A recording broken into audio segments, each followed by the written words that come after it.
Hello guys, आइए आज हम एक काफ़ी इंटरेस्टिंग जो टॉपिक है हमारा अल्टरनेटिंग सीरीज़ का, ठीक है, उसको हम लोग डिस्कस करते हैं। वो क्या है? वो है रीअरेंजमेंट ऑफ इनफाइनाइट सीरीज़। ठीक है, आप जब इनफाइनाइट सीरीज़ को रीअरेंज करेंगे, यानी जो टर्म्स का ऑर्डर है उसको आगे पीछे करेंगे, यानी फर्स्ट टर्म को थर्ड टर्म के पास, थर्ड टर्म को फर्स्ट टर्म के पास, सेकेंड टर्म को फिफ्थ टर्म, इस तरह से अगर आप रीअरेंज करते हैं तो कन्वर्जेंसी में क्या फ़र्क पड़ेगा या नहीं पड़ेगा।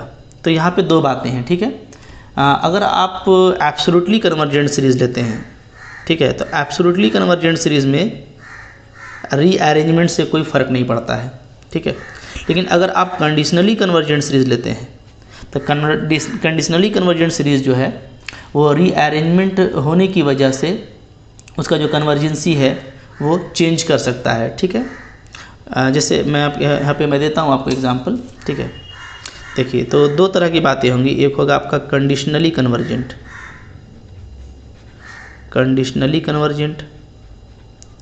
और एक आपका मैं इधर बात कर ले रहा हूँ, वो है हमारा एब्सोल्युटली कन्वर्जेंट।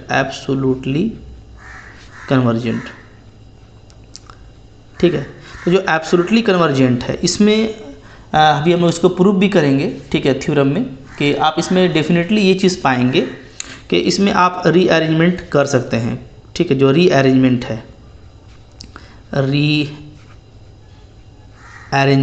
ठीक है, ये आपको कोई फ़र्क नहीं डालेगा, does not alter the sum and convergency. ठीक है, ओके। लेकिन इसमें जो रीअरेंजमेंट आप करेंगे कंडीशनली कन्वर्जेंट में, तो आप इसमें ये चीज़ पाएंगे कि जो आपका रीअरेंजमेंट होगा, ठीक है, ये अल्टर्स, ठीक है, may alters the sum value and convergency. ठीक है, तो ये काफ़ी इंटरेस्टिंग बात है। हम लोग हालांकि कंडीशनली कन्वर्जेंट में हम लोग ये देखेंगे कि रीअरेंजमेंट के बाद भी उसको किसी लिमिट पर कन्वर्ज किया जा सकता है। ठीक है, तो ये आपका कन्वर्ज करेगा। ठीक है, तो सम का वैल्यू तो वो आपका चेंज कर ही जाएगा, है ना, लेकिन कन्वर्ज कर सकता है। ठीक है, तो may converge to different limit value. ठीक है, किसी और लिमिट वैल्यू पे आप इसको कन्वर्ज करा सकते हैं, लेकिन इसमें जो कन्वर्जेंसी है एब्सोल्युटली कन्वर्जेंट में, वो उसी वैल्यू पे कन्वर्ज करेगा जिस पे आपका पहले से सम कर रहा था। ठीक है, तो कन्वर्जेंट होगा आपका कन्वर्जेंट टू सेम लिमिट, ठीक है, ऑफ द सीरीज़। जो सीरीज़ था आपका पहले से, ऑफ द ओरिजिनल सीरीज़ लिख देता हूँ मैं, ओरिजिनल सीरीज़। ठीक है, जो आपका ओरिजिनल सीरीज़ था, ओके, उसी ओरिजिनल सीरीज़ के लिमिट पर ये कन्वर्ज करेगा। ठीक है, तो आपको यहाँ पे ये देखना है कि इसमें जो आपका रीअरेंजमेंट है वो जो सम वैल्यू है उस सम वैल्यू को अल्टर कर सकता है। ठीक है, लेकिन जो इसमें जो आपका रीअरेंजमेंट होगा एब्सोल्युटली कन्वर्जेंट में, ये आपका कोई चेंज नहीं करेगा, ना ही सम वैल्यू में और ना ही कन्वर्जेंसी के लिमिट पर। ठीक है, ओके। और ये जो है, अगर हम लोग इसको कन्वर्ज कराना चाहेंगे कंडीशनली कन्वर्जेंट को, तो हम इसको करा सकते हैं डिफरेंट लिमिट वैल्यू। ठीक है, कुछ और लिमिट वैल्यू लेंगे तो उस लिमिट वैल्यू पे कन्वर्ज करा सकते हैं, लेकिन जो ओरिजिनल सीरीज़ का लिमिट वैल्यू था उस पर कन्वर्ज नहीं करेगा। ठीक है, तो ये हम लोग देखेंगे। ये जो है आपका वो रीमांस का रीअरेंजमेंट थ्योरम कहलाता है, रीअरेंजमेंट थ्योरम। ठीक है, तो इस रीअरेंजमेंट थ्योरम में आप अगर देखेंगे तो दो पार्ट भी आप इसका बना सकते हैं कि फर्स्ट पार्ट इसका ये हो जाएगा और सेकंड पार्ट इसका ये हो जाएगा। ठीक है, ऐसे मेनली जो रीअरेंजमेंट थ्योरम है तो वो कंडीशनली कन्वर्जेंट के लिए ही अप्लाई होता है, जिसमें हम लोग ये चीज़ दिखाते हैं कि रीमान ये कहते हैं कि अगर आप एब्सोल्युटली कन्वर्जेंट को रीअरेंजमेंट के बाद, यानी उसके टर्म्स को रीअरेंज करके आप चाहते हैं कि आप उसको कन्वर्ज करा लें, तो आपको कोई और डिफरेंट वैल्यू पे उसको कन्वर्ज कराना पड़ेगा, और आप ऐसा करा सकते हैं। तो ये रीमान का थ्योरम है, ठीक है। ओके, अभी आइए हम लोग ये जो फैक्ट देख रहे हैं इसको हम लोग बात करते हैं कि क्या ऐसा होता है वाकई, अगर होता है तो कैसे होता है। आपको भी लगता होगा कि कोई सम है, तो सम में अगर टर्म को आगे पीछे किया जाए तो वो चाहे पॉजिटिव हो निगेटिव हो, उसका जो वैल्यू है वो कैसे चेंज कर सकता है। लेकिन ये बिल्कुल चेंज कर जाएगा। आप जो सोच रहे हैं वो फाइनाइट नंबर ऑफ टर्म के केस में सोच रहे हैं, अगर आप इनफाइनाइट नंबर ऑफ टर्म के केस में सोचेंगे तो ऐसा बिल्कुल हो सकता है, ठीक है। क्योंकि हम लोग इनफाइनाइट सीरीज़ डिस्कस कर रहे हैं, इनफाइनाइट अल्टरनेटिंग सीरीज़, तो इसमें तो ये बिल्कुल ही पॉसिबल है, ठीक है। इसको मैं आपको अच्छे से दिखाता हूँ। आइए देखिए एब्सोल्युटली कन्वर्जेंट तो आपको समझ में आता है कि जो जैसे सिग्मा UN है हमारा, ठीक है, ये क्या है आपका, ये है आपका एब्सोल्युटली कन्वर्जेंट, शॉर्ट में मैं लिख रहा हूँ, ठीक है। इसका मतलब ये होता है कि जो सिग्मा मॉड UN है वो क्या होगा आपका, वो कन्वर्जेंट होगा, ठीक है। इसका मतलब ये हो जाता है कि इस तरह का जो सम है mod U1 plus mod U2 plus, तो सारा चूँकि पॉजिटिव ही टर्म है तो ये आपका कन्वर्ज हो जाता है। तो पॉजिटिव टर्म में एक फैक्ट तो है, ठीक है। क्या है फैक्ट, फैक्ट जो है आपका पॉजिटिव टर्म का for sum of positive terms, ठीक है। तो जो पॉजिटिव टर्म्स का जो सम होता है तो डेफिनेटली वो रीअरेंजमेंट से उस पर कोई फ़र्क नहीं पड़ेगा, ये आप जानते होंगे, ठीक है। For sum of positive terms, ठीक है, जो सम वैल्यू है, sum value does not alter, ठीक है, बाई एनी रीअरेंजमेंट। आप कोई भी रीअरेंजमेंट करेंगे तो उस रीअरेंजमेंट से उसके सम वैल्यू पे कोई फ़र्क नहीं पड़ेगा। ये पॉजिटिव के लिए है। लेकिन जब आप नेगेटिव और पॉजिटिव, जब आप कंडीशनली कन्वर्जेंट का बात करते हैं, ठीक है, यानी इस तरफ जब आप लेते हैं बात कि आपका जो सिग्मा UN है वो क्या है, sigma UN is conditionally convergent, conditionally convergent, ठीक है। तो सिग्मा UN अगर कंडीशनली कन्वर्जेंट है तो इसका मतलब ये होता है कि सिग्मा UN तो आपका कन्वर्जेंट है, इज़ कन्वर्जेंट, ठीक है, बट जो इसका जो एब्सोल्यूट टर्म का सीरीज़ है sigma mod UN is not convergent, ये आपका कन्वर्जेंट नहीं होता, ठीक है। तो चूँकि ये कन्वर्जेंट नहीं है तो ऐसे केस में जब आप सिग्मा UN को रीअरेंज करते हैं, ठीक है, तो सिग्मा UN में आपका क्या होता है, पॉजिटिव टर्म भी होता है और आपका निगेटिव टर्म भी होता है। तो जब कन्वर्जेंसी को हम लोग आगे लेकर डील करते हैं तो हम लोग, हमारे पास पॉजिटिव टर्म भी होता है और निगेटिव टर्म भी होता है, लेकिन यहाँ पे कन्वर्जेंसी को डील करने में सिर्फ हमारे पास पॉजिटिव टर्म था। तो अब जब पॉजिटिव और निगेटिव, ठीक है, दोनों टर्म को आप लेके चलेंगे तो सिग्मा UN जो है वो क्या है आपका, उसमें आपके पास पॉजिटिव टर्म भी होगा, ठीक है, निगेटिव टर्म भी होगा, बहुत कुछ होगा, ठीक है। तो इसमें जब आप इसको लेके आप जब रीअरेंज करेंगे ना तो आपका जो सम वैल्यू है वो ऑलवेज यूनिक नहीं होगा, ठीक है। जो सम वैल्यू है मेरा of sigma UN n equal to 1 से इन्फिनिटी, इनफाइनाइट सीरीज़ के लिए ये, ठीक है, क्या करते जाएगा, चेंज करते जाएगा, में वैरी, ये आपका चेंज करता हो सकता है, ठीक है। ओके, तो देखिए मैं इसको दिखाता हूँ आपको एक एग्जांपल लेकर के ये कैसे चेंज हो सकता है। क्लियर है? ओके, आइए देखते हैं यहाँ पे। देखिए मैं एक जो है फेमस जो हाइपर ज्योमेट्रिक सीरीज़ है, ठीक है, मैं उसको लेता हूँ, कंसिडर कर रहा हूँ सीरीज़, कंसिडर सीरीज़ जो फेमस सीरीज़ है क्या है, वो है आपका sigma UN is equal to sigma -1 का power n-1 1/n n equal to 1 से इन्फिनिटी, ठीक है। यानी किस सीरीज़ की मैं बात कर रहा हूँ तो आपको समझ में आ गया होगा कि जो हम लोग सीरीज़ लिए हैं वो है 1 - 1/2 प्लस 1/3 -1/4, ठीक है, plus going to so on, ठीक है। मैं जो है फर्स्ट बात कर रहा हूँ। ओके, देखिए हमारे पास जो log 1 + x का एक्सपेंसन है वो क्या है, तो वो आपको पता है कि x - x²/2 है प्लस x³/3 है माइनस x4/4 है, ठीक है, इस तरीके से है।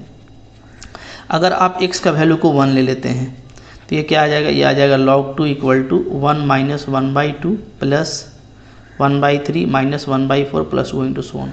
ये वही सीरीज़ आ गया जिस पे हम लोग डिस्कस कर रहे हैं, ठीक है, ओके।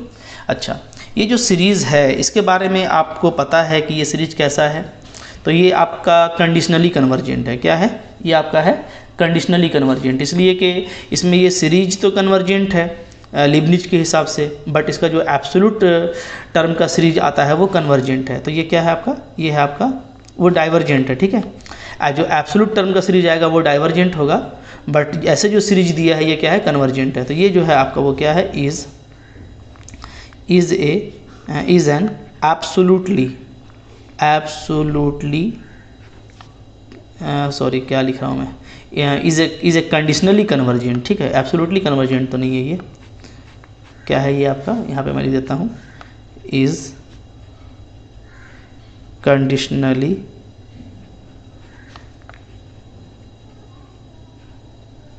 कन्वर्जेंट सीरीज, ठीक है। ये हम लोगों ने देखा हुआ है पहले से कि ये जो सीरीज है मेरा, ये क्या है, ये है कंडीशनली कन्वर्जेंट, ओके। और मुझको दिखाना भी यही है कि कंडीशनली कन्वर्जेंट सीरीज़ में अगर आप ऑर्डर चेंज करते हैं, यानी आगे पीछे अगर आप करते हैं सम को, टर्म्स को, तो उसमें क्या है, जो सम वैल्यू है वो चेंज कर सकता है, ठीक है। यानी जो कन्वर्जेंसी का जो लिमिट होगा वो भी आपका चेंज कर जाएगा। क्लियर है। तब आप देखिए यहाँ पे क्या है, यहाँ पे आप देख रहे हैं कि अगर हम x का वैल्यू 1 लेते हैं तो जो जिस सीरीज की हम बात कर रहे हैं वो क्या है, log 2। क्लियर, ठीक है। अच्छा, अब आप देखिए यहाँ पे मैं एक काम कर रहा हूँ, वो ये कि 1/2 से दोनों तरफ मल्टीप्लाई कर देता हूँ, ठीक है। क्या कर रहा हूँ, multiplying both side by 1/2, multiplying both side by 1/2, ठीक है। अगर आप मल्टीप्लाई करते हैं देखिए आपको क्या मिलेगा, आपको मिल जाएगा यहाँ से 1/2 minus 1/4 plus 1/6 minus 1/8 plus going to so on, ठीक है। इसको मैं 1 ले लेता हूँ, ठीक है। अच्छा, अब देखिए मैं थोड़ा सा इसको और मॉडिफाई कर रहा हूँ। क्या करेंगे, 1/2 ln 2 इज इक्वल टू, इसको मैं देखिए ऐसे लिख देता हूँ 0 प्लस 1/2 फिर प्लस फिर ले लेता हूँ मैं प्लस 0 फिर माइनस 1/4 फिर प्लस 0 प्लस 1/6, ठीक है। अब ध्यान दीजिए, हाँ मैंने क्या किया हुआ है कि मैंने बस 0 पहले, इसके पहले 0 डाल दिया, फिर इन दोनों टर्म के बीच में भी एक 0 ऐड कर दिया, फिर इन दोनों टर्म के बीच में भी, इन दोनों के बीच में भी एक 0। तो इस तरह से मैं बस 0 इंट्रोड्यूस कर रहा हूँ। ऐसा बिल्कुल मैं कर सकता हूँ तो कि 0 के ऐड होने से कोई फ़र्क नहीं पड़ेगा, ठीक है। अब आप क्या कीजिए कि 1 और 2 को आप ऐड कर दीजिए। तो ये देखिए 1 जो है आपका क्या है, log 2 है, ln 2 है, और 2 में 1/2 ln 2 है, तो ये क्या हो जाएगा, ये हो जाएगा 3/2 ln 2। अब आप देखें आप ऐड करते जाएं, ठीक है। जैसे आप इस 1 को इस 0 के साथ में ऐड कीजिए, तो 1 और 0 क्या हो जाएगा, 1। फिर माइनस 1/2 प्लस 1/2 को ऐड कीजिए तो क्या आ जाएगा, ये आ जाएगा प्लस 0, ठीक है। फिर आप 1/3 और यहाँ पे 0 को ऐड कीजिए तो क्या आ जाएगा, प्लस 1/3। फिर आप देखेंगे माइनस 1/4 है, ठीक है, और यहाँ पे है आपका माइनस 1/4। इन दोनों को ऐड करेंगे तो क्या आ जाएगा, माइनस 1/2, ओके, ठीक है। इसके बाद आपका होगा प्लस 1/5, 1/5 को 0 से ऐड करेंगे तो क्या आ जाएगा, 1/5, ठीक है।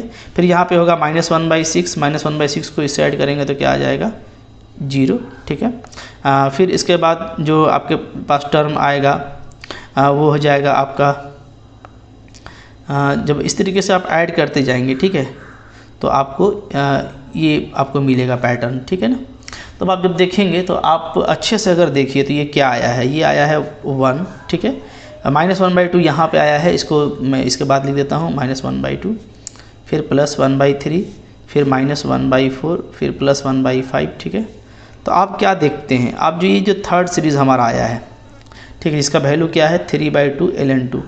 तो आप देखेंगे कि जो मेरा सीरीज़ 3 है और जो सीरीज़ 1 है वो बिल्कुल सेम है, ठीक है, एक ही सीरीज़ है, लेकिन दोनों का जो सम वैल्यू है वो क्या है, अलग है। ऐसा क्यों हुआ, तो आप जब देखेंगे तो आप ये पाएंगे कि असल में यहाँ पे क्या हो रहा है, रीअरेंजमेंट हो रहा है, ठीक है, ओके। अभी आप देखिए आपका जो नया सीरीज ट्रांसफॉर्म हुआ तो -1/2 को आप यहाँ लेकर के आ रहे हैं, यानी फोर्थ टर्म को आप कहाँ पे लेके आ रहे हैं, सेकेंड टर्म के पास में, ठीक है। फिर 1/3 को उसके बाद आप लेके आ रहे हैं जो अभी थर्ड टर्म में है उसको थर्ड में, ठीक है। फिर आप देखेंगे तो फर्स्ट सेकेंड थर्ड फोर्थ, इसको फिफ्थ टर्म कह सकते हैं। तो फिफ्थ टर्म को आप कहाँ पे लेके आ रहे हैं, फोर्थ टर्म के पास में। तो इस तरीके से देखिए आपका जो है रीअरेंजमेंट हो रहा है, ठीक है।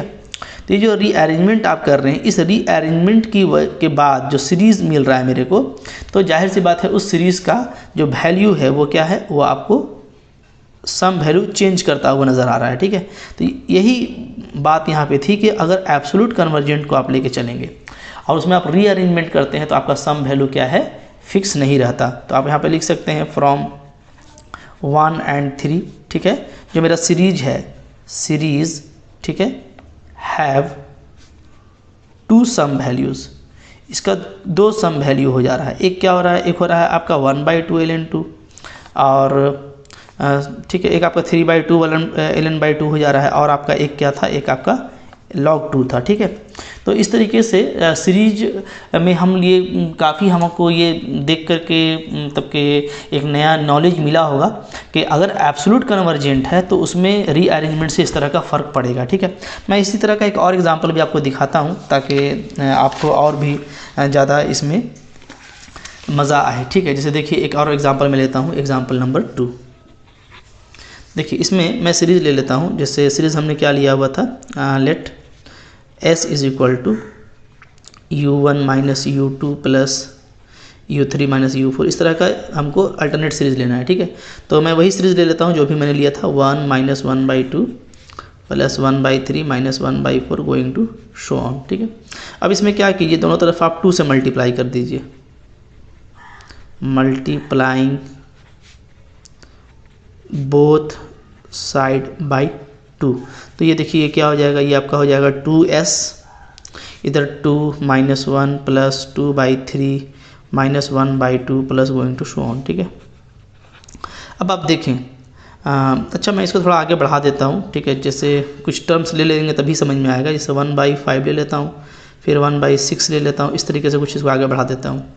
तो 2 से मल्टीप्लाई करेंगे तो यहाँ पे आ जाएगा आपका 2/5, फिर यहाँ पे आ जाएगा आपका -1/3 plus going to so on, ठीक है। अच्छा अब आप यहाँ पे देखें, यहाँ पे जब हम लोग देखेंगे तो हमारा जो ये 2s वैल्यू है वो क्या है, 2 - 1 आपका 1 हो गया, ठीक है। उसके बाद आप -1/2 को यहाँ पे ले आए तो ये क्या हो गया, ये हो गया आपका -1/2, ठीक है। अच्छा 2/3 है यहाँ पे और ये है आपका 1/3, तो इन दोनों को आप ऐड कर दीजिए, 2/3 और 1/3 को, तो प्लस 2/3 माइनस 1/3, ठीक है। अच्छा फिर आप क्या करें, इसके बाद आप ले लें, इसके बाद आप देखेंगे तो डेफिनेटली जो है आपको वो -1/4 वाला भी टर्म मिल जाएगा, ठीक है। फिर +1/5 वाला भी टर्म आपको मिलेगा। आप करके देख सकते हैं आगे कुछ टर्म्स लेकर के, ठीक है। कोई मुश्किल काम आपके लिए ये नहीं होगा। तो हम लोग देखेंगे फाइनली कि हमारे पास जो ये वैल्यू है वो किस तरह का आ रहा है। तो ये आ रहा है आपका, देखिए 2s is equal to 1 - 1/2, this is again 1/3 minus 1/4 plus 1/5, ठीक है, माइनस इस तरह का आपको मिलेगा। तो आप 1 को देखिए और 3 को देखिए, फिर से आपके पास सीरीज़ एक ही है, ठीक है। तो आप क्या लिख सकते हैं कि फ्रॉम 1 and 3, 1 और 3 को आप देखेंगे तो 1 का जो सीरीज़ वैल्यू है वो s है और इसका जो सीरीज़ वैल्यू है वो क्या है, 2s है। तो s इक्वल टू क्या आ जा रहा है आपका, 2s आ जा रहा है, ठीक है। यानी अगर आप देखेंगे तो क्या कैंसिल कर देंगे तो 1 = 2 आएगा, जो कि क्या है आपका रॉन्ग है, करेक्ट तो है नहीं, ये 1 = 2 नहीं होता, ठीक है। यानी कि क्या, यानी रीअरेंजमेंट के बाद जो सम वैल्यू है वो क्या हो जा रहा है आपका, चेंज कर जा रहा है। और यहाँ पे आप देख रहे हैं रीअरेंजमेंट करना पड़ा हम लोग को, ठीक है। जैसे देखिए यहाँ पे ये जो है आपका 4th टर्म है जिसको हम लोग कुछ आगे लेकर के जा रहे हैं, यहाँ पे इन दोनों को सम करके रीअरेंज कर रहे हैं, ठीक है। तो इस तरह का जो रीअरेंजमेंट है तो वो जो एब्सोल्यूट कन्वर्जेंट सीरीज़ जो कंडीशनली कन्वर्जेंट सीरीज़ है उसको क्या कर देगा, उसका सम वैल्यू को चेंज कर देगा। हाँ, लेकिन अगर ये एब्सोल्यूट सीरीज होता, एब्सोल्यूट टर्म का होता, यानी सारे ही पॉजिटिव होते, तो सारे ही पॉजिटिव में कुछ भी आप इस तरह से अरेंजमेंट करेंगे तो उस पर कोई फ़र्क नहीं पड़ता है, ठीक है। तो इनका इससे जो करस्पॉन्डिंग थ्योरम है वो हम लोग फिर नेक्स्ट क्लास में नेक्स्ट वीडियो में करते हैं, ठीक है। Thank you for watching.